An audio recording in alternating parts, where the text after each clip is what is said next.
Graça e paz a todos e todas. Eu quero dar continuidade ao nosso estudo sobre formação espiritual em Cristo. Estamos falando de vida espiritual, estamos falando de caráter cristão, estamos falando de discipulado, de vida com Deus, do que é ser um autêntico discípulo do Senhor. E nessa terceira parte, eu quero considerar, em segundo momento de consideração, com relação à formação espiritual. Um texto bem clássico, que é o de João capítulo 3, quando Jesus diz para Nicodemos que era necessário que ele nascesse de novo, Nicodemos. Aí podemos perceber essa relevância com relação à formação espiritual, a questão de estar vivo em Cristo, de ser regenerado, de nascer de novo, de um novo nascimento. Então, estar vivo em Cristo é em si mesmo uma questão espiritual. Foi isso que Jesus disse para Nicodemos, que ele nascesse da água e do Espírito. E nascer de novo é nascer do Espírito, é nascer para Deus, é nascer para uma vida espiritual. Ora, se a pessoa nasce, é porque ela não tinha vida, ela estava morta. Mas agora, nascida em Cristo, ela passa a ter uma vida espiritual com Ele. O espírito que antes estava morto por conta dos seus delitos e pecados, do homem, agora ele está vivo para Deus. Então, a vida em Cristo envolve essencialmente a espiritualidade. Isso que é importante. Essa questão da semelhança, da imitação de Cristo, de sermos semelhantes, de sermos imitadores do Senhor Jesus. Então, é o poder do Espírito Santo que vem, que opera a regeneração espiritual em nossas vidas, que entra em nossas vidas, que muda as nossas vidas, que penetra a nossa alma, penetra a nossa mente, penetra em nosso espírito e transforma o nosso ser. E aí já se inicia o processo de santificação. No ato da regeneração, no ato da salvação verdadeira. A santificação já passa automaticamente a fazer parte da vida do cristão por esse operar do Espírito Santo nas nossas vidas. Então, e aí o Espírito Santo nos capacita, nos ajuda a obedecer a Deus. Nos auxilia, a própria ação do Espírito Santo. O Paráclitos, aquele que está ao lado, o nosso adjunto, o nosso advogado, aquele que pleiteia em nosso favor, o nosso ajudador. São as características do Espírito Santo pelo seu próprio nome, Espírito, Paráclitos. Ele está do nosso lado e ele nos auxilia. Nós não estamos só nessa vida, nessa construção espiritual, nesse edifício, como Paulo chama, que é a nossa vida espiritual. Então, o poder do Espírito Santo, ele vem como agente regenerador da nossa vida, que entra em nossas vidas, faz morada em nós, penetra na nossa alma e transforma todo o nosso ser. Importante isso. Então é uma ação salvífica, regeneradora, transformadora do Espírito Santo em nossas vidas. E aí se inicia, esse processo de formação espiritual.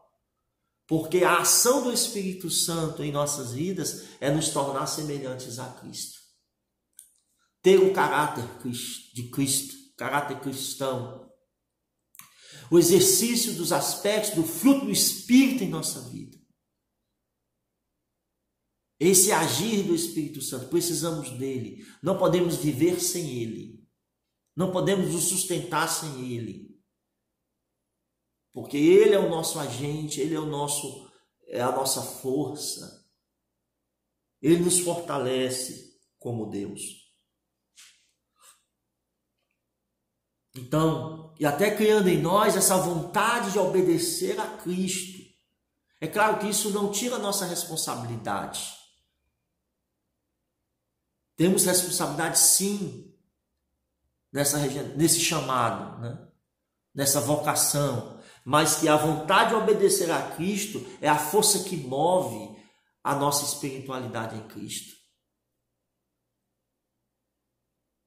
A obediência ao Senhor. Obedecer é um dos pilares da vida cristã, da fé cristã e do crescimento espiritual. É importante que a gente entenda isso, que o Senhor quer nos dizer na sua palavra. Então a espiritualidade não pode ser uma dimensão do consumismo cristão.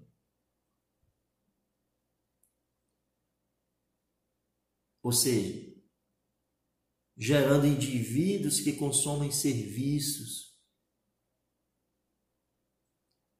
que entram no ativismo muito grande, esquecem de ler a Bíblia, esquecem de orar, esquecem de ter um relacionamento, uma comunhão com o Senhor. E muitos cristãos e cristãs acreditam que isso é fé cristã. Mas o ativismo, as ações, as obras, elas são importantes, mas elas são acessórios, elas são secundárias, elas são uma consequência da nossa vida espiritual.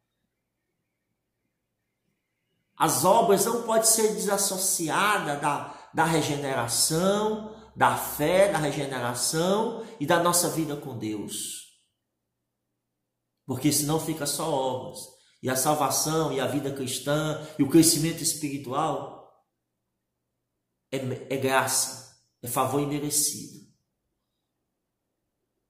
E as pessoas entram no ativismo pungente, né?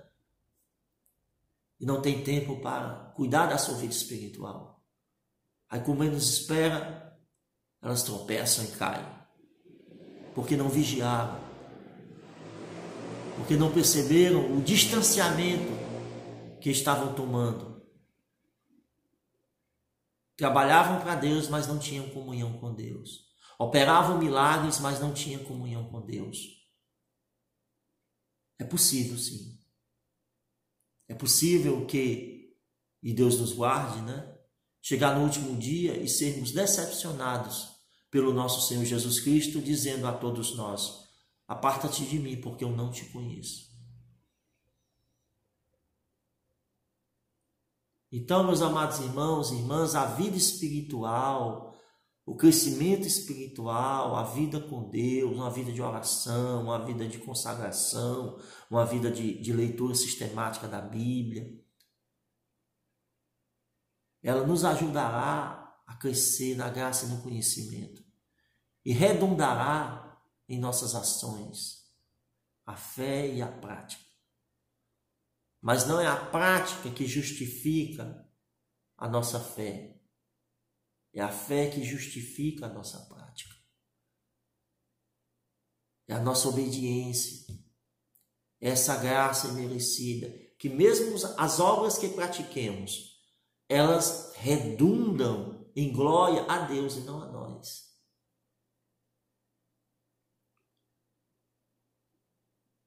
Para que nós vivamos para a glória de Deus. Para que Deus seja glorificado em nossa vida. É claro que Deus, Ele, pela sua infinita misericórdia, Ele nos abençoa, se Ele quiser. Mas se Ele não quiser, Ele não deixa de ser abençoador nem bondoso. Porque a obra é dele, a obra não é minha. Nós somos apenas os contratados. Nós somos apenas os servos que fomos chamados pelo Senhor. Nós não somos o dono da vinha. Nós não somos o dono do campo. Nós somos os servos, os mordomos, aqueles que fomos chamados para servir. Então nós temos que ter cuidado com isso. Desse consumismo cristão, gerando indivíduos que consomem serviços e que acreditam que isso é fé. Cuidado que isso pode trazer um afastamento de Deus, uma apostasia. E aí, as nossas práticas, o nosso consumo, o nosso ativismo cristão, do nosso serviço cristão, pode tomar o lugar da obediência. Porque nós podemos pensar que Deus, está se agradando disso. E Deus, Ele quer obediência. Aí você usar aquele texto, não, Deus quer obediência, não sacrifício. Eu gosto de dizer, Deus quer obediência e sim também sacrifícios. Nesse contexto. De entrega, de renúncia. Isso é um sacrifício. Entregar, renunciar, abrir mão, perdoar a quem nos ofende, isso é um sacrifício. Então, meus irmãos, o serviço não pode tomar o lugar da obediência. Não pode. A espiritualidade ela não pode ser apenas um item da nossa vida. Um item a ser consumido. A nossa espiritualidade ela tem que ter fundamento. Tem que ter relacionamento, tem que ter intimidade, tem que ter oração, tem que ter leitura da palavra, tem que ter jejum, tem que ter vida piedosa. A espiritualidade é isso, caminha nesse viés. Então nós temos que ter cuidado. Às vezes a gente pensamos que a espiritualidade é um item a ser consumido. A espiritualidade é um item a ser vivido. Intensamente, diariamente, assim como a costa anseia pelas águas. Essa sede, essa fome, essa gana de buscar, de viver, de presenciar e de dar continuidade a esse avivamento em nossa vida. Esse avivamento espiritual diário. O avivamento na nossa vida espiritual, ele não pode ser apenas uma nuvem que passa. Momentâneo. Tem que ser constante, porque a luta é constante, a guerra é constante. Lutamos contra o mundo, lutamos contra a carne, lutamos contra o diabo. Lutamos contra nós mesmos, que é o principal inimigo, somos nós, é a nossa carne, são os nossos desejos que não agradam a Deus, que não glorificam a Deus. Muitos deles não glorificam o Senhor, porque são fruto do nosso egoísmo, são fruto dos nossos desejos levianos, que rondam a nossa mente. E Deus sabe, e nós precisamos nos despojar, nós precisamos nos desprender, nós precisamos entregar, Senhor. E se você não tem força, confia no Senhor para que Ele possa operar na nossa vida. Louvado seja Deus. Então é importante isso. É importante entendermos isso. A formação espiritual, ela é um processo de molde. é um moldar, aperfeiçoar, limpar nosso espírito.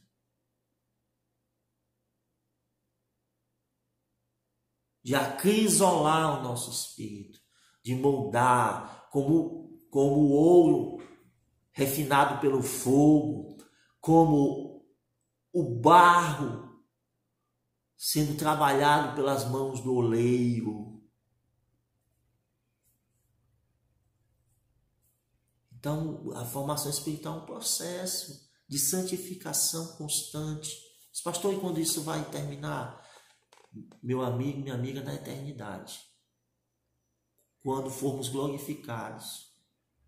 E não importa quanto tempo de crente, de cristão, e você está na igreja, não importa.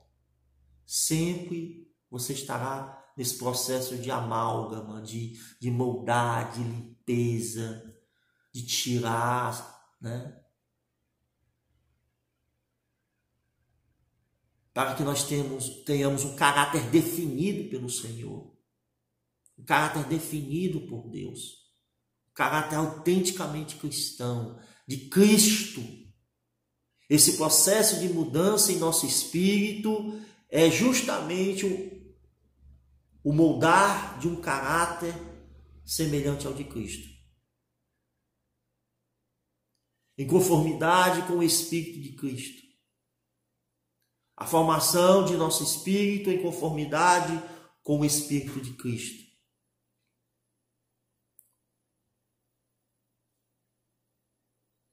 Isso é um processo e envolve, meus amados irmãos e irmãs, uma operação direta do Espírito Santo. E é por isso que nós temos que pedir a Ele, pedir ao Senhor. É um processo sobrenatural, sim, mas isso não nos tira a responsabilidade de clamar, de buscar, de nos colocar na posição, de buscar, de obedecer a sua palavra, de esperar com confiança. É um processo sobrenatural, sim, claro, é uma operação do Espírito Santo, mas estamos na posição. Estamos clamando, estamos nos colocando, eis-me aqui, Senhor, eu sou o teu vaso, eu sou teu instrumento, Senhor, eu sou o teu servo, eu sou a tua serva. Então a formação espiritual em Cristo é o processo pelo qual o ser mais íntimo do indivíduo, o coração, a vontade e o espírito, assume a qualidade ou caráter do próprio Cristo.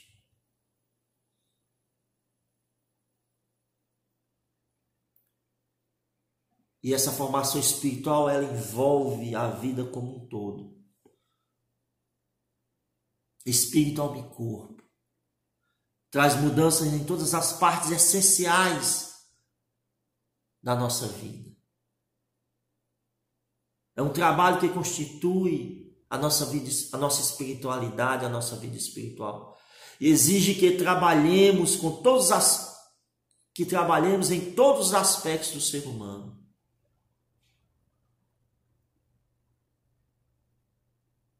Essa formação espiritual, ela trabalha em todo o nosso ser.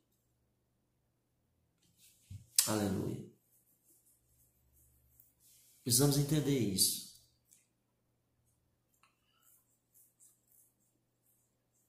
E esse chamado de Deus nos convida, né, a nos despir do velho homem, como diz Paulo. O chamado ao discipulado é o chamado para se despir do velho homem e se revestir do novo homem. Efésios 4, 22 ao 24.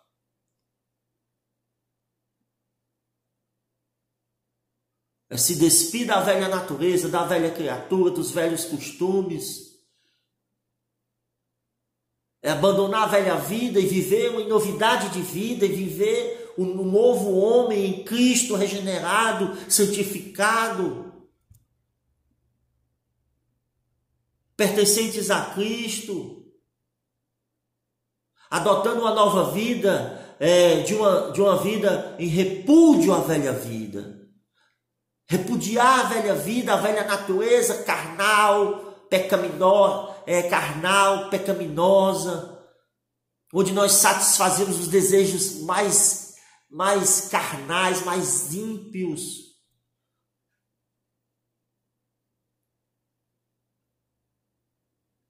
É um trabalhar em nós. É um trabalhar no todo, é no somático. Essa formação espiritual envolve uma transformação como um todo. É um processo que envolve toda a nossa vida, todo o nosso ser. É estar ativo em Cristo.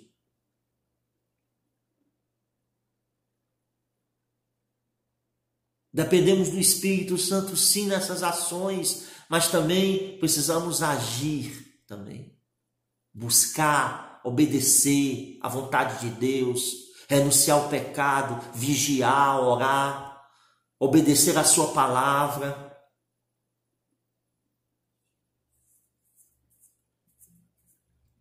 Despir do velho homem, despojar-se do velho homem e se revestir do novo homem. Esses tempos verbais indicam que se referem a atos definidos.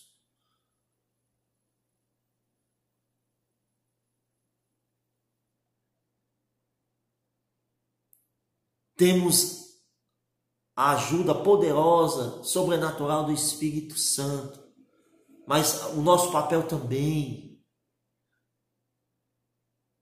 é uma ação do Espírito Santo, mas também nós não estamos passivamente a isso, nós também reagimos a isso.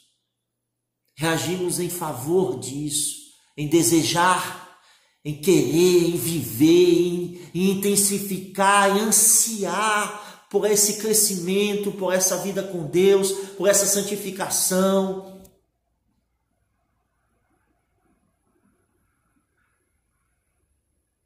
De quebrantar, de obedecer, de se despir. Ele nos ajuda nessa luta. O regenerado, ele não tem prazer em pecar. Ele tem prazer em obedecer. E quando peca, ele sofre. Porque ele nasceu de novo. Ele se volta. Ele pede perdão ao Senhor. Porque o regenerado, ele vive, ele busca viver para a glória de Deus. Entenda isso nesta tarde. Busque ter uma vida com o Senhor. Busque crescer na graça e no conhecimento, crescer em vida espiritual. Em momentos tão difíceis, estamos num mundo onde tudo está contra nós. Mas o Senhor nos ajudará a vencer, a viver nessa grande Babilônia. Deus abençoe a todos e a todas e até a próxima.